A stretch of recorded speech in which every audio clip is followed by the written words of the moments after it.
প্রকৃত সরস্বতীর পুজো করা মানেই বিদ্যার পুজো করা। এখানে বিদ্যার প্রকৃত অর্থ কী, আমরা বিদ্যার পূজা কেন করব, আগে সেটা জানতে হবে। অনেকেই আছে যারা সরস্বতীর পুজো তো করে কিন্তু বিদ্যার পুজো করে না। দেবীর সামনে মাথা নত করে কিন্তু বিদ্যার সামনে মাথা নত করে না।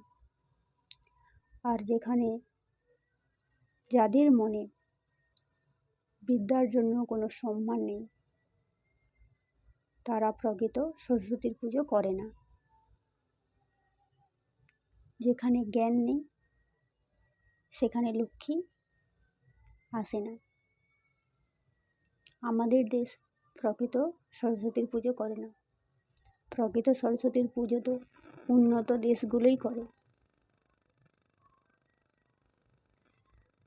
সত্যিকারের পড়াশুনো তো তারাই করে।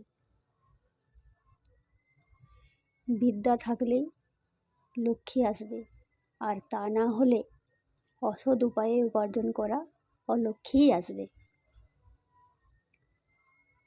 তাই সবাইকেই বলবো, বিদ্যা অর্জন করো, সেটাই হলো প্রকৃত সরস্বতী পুজো।